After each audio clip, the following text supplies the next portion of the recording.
Hey, what is going on? Welcome back to the channel. My name is HaZeeq, and today we're going to be taking a look at Dent. I do want to say that I'm not a financial advisor. You should do your own research before investing money into crypto. Now, jumping into the daily chart straight off the bat, as you can see, we had the cup and handle pattern. We had the rising wedge over here, or not the rising wedge, but we did have a ascending triangle over here. Then we had a falling wedge, and we're just breaking down, losing support. We're bouncing our head off of the 20 EMA. So that's going to be our next resistance level. So straight off the bat, if we come down all the way down to the 0.236 at 0.00294, from there, you can look at a selling point at 0.004341. If you're looking for a quick trade, that's a 48% trade. For example, if you're a leverage trader, right, or if you're a quick swing trader and you don't buy these coins for the long term, then you can do these nice quick flips. And 48% trade is not that bad in my opinion. We broke below this 0.382, but we haven't tested it as resistance. So I think if we come back down, bounce off the 0.236, then you can look at this trade in the next couple of weeks, potentially if we have a relief rally relatively soon. And after the markets are down this much, you usually see these relief rallies, and you potentially can have a nice move to this resistance line.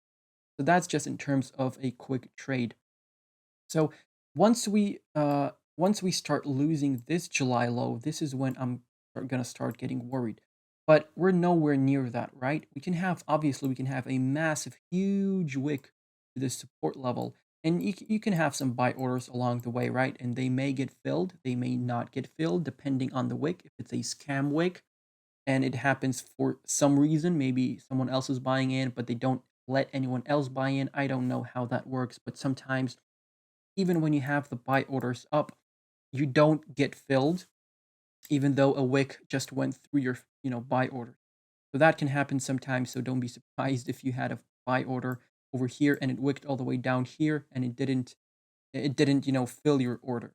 That can happen sometimes. But right now, this 0.236 level is your kind of solid ground right now, because you've bounced off that area with the first little dip that we had a couple of days ago, or more than a week ago, actually. So yeah, this is a nice support area because you can see that we've been rejected from here, and we've been rejected from here as well. But once we broke through the 0.236, we never really had a back test of support. So this could be your back test of support after breaking out over here. So that's something that you do a lot of the times. You break out through a resistance level, then you look for a back test of support, and that's where traders usually enter, and then you start moving along. With the markets here, we didn't have that. We had these huge big candles, as you can see, all the way to the golden ratio, which is a very strong resistance level, because as you can see, multiple uh, rejections from that point. And yeah, so what are we gonna do is we're gonna jump into the Binance chart in a second so we can show you some targets to the downside. But looking at the daily chart over here, we're basically oversold right now, which is good in my opinion if you're looking for entries. You want to buy when you're pretty much oversold, and right now you're landing on a support level here on the RSI. Potentially we won't go lower than 28.68 over here, but obviously we can still go lower, as you can see. But I'm just pointing out the fact that we're landing on a support level over here. We may go lower, right? You may even come back down as low as, let me give you the price tag for that, 26.97 on the RSI. And it doesn't really matter if you get in at 28 or 26. The point is, this is oversold. So you're buying in when everybody's selling, which is really the point of making money here in the crypto space, and really anywhere else. Now let's jump into Binance. Now, jumping into Binance, you can see we have a symmetrical triangle over here. We do have the falling wedge, and it may look a bit, a bit too much, but don't worry, it's easy to understand. So basically, we have a fib retracement right now. So this right here is the swing high. This right here is the swing low. Now, here you can see that the targets are to the downside. So what we have done right now is we broke through the one Fibonacci level, or the first Fibonacci level. And usually when you break this level, but the fibs are to the upside, you're looking at the target of the 1.618 on the fib, right? And that's exactly what you're looking at right now. And it is, it is something that we potentially can, it's something that potentially can happen. So basically 0.002 cents is what you're looking at. But if you come back here and the July low is at 0.0015. So you're not going to be anywhere near the July low in this case. So it's totally fine if even if you get down here. So 0.002 is your support level. Obviously, I would have the buy orders just a bit higher, just so you increase the chances of getting filled.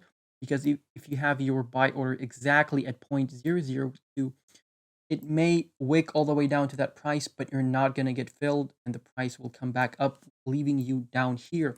So how to minimize the risk of that happening is just having the buy order just a bit the Fibonacci level, okay? So, that's if we get there. We do have two support levels before that, the 1.414 and the 1.272 at the 0.002740 price is the 1.272 and the 1.414 is at 0.00248. So you can look at these two prices as a nice dollar in cost or dollar cost average uh, points for you, basically.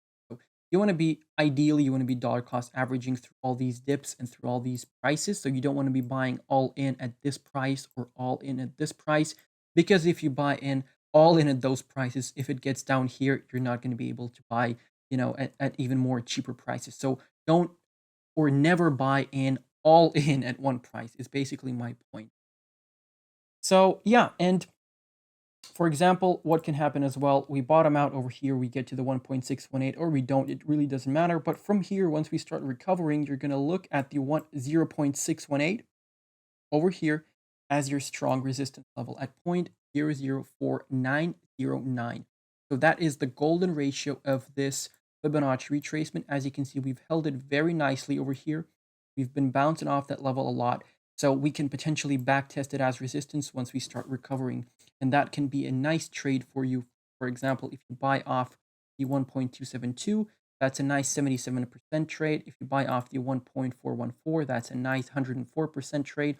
And if you buy off the 618 or the 1.618, that's a nice 150%.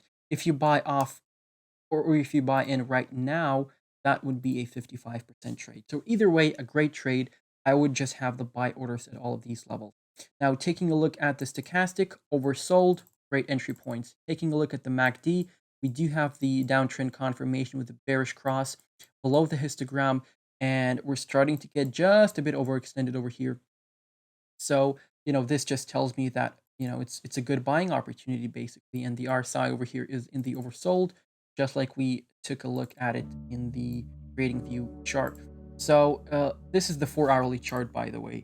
Now let's jump into the weekly chart and see what's going on over here. So we barely lost the 55 EMA on the weekly chart. You're oversold on the stochastic on the weekly, and the RSI is recovering over here. As you can see, we're potentially landing on a nice support level over here on the RSI.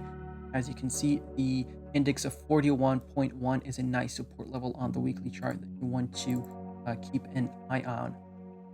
So let's jump back into the daily chart and let me bring out some EMAs to see where we potentially can land. So yeah, we're below all the EMAs. So yeah, it's really a great buying opportunity right now. I'm going to be filling my bags with my favorite altcoins, and usually I share that information with my patrons because I want to bring as much value as possible to my Patreon.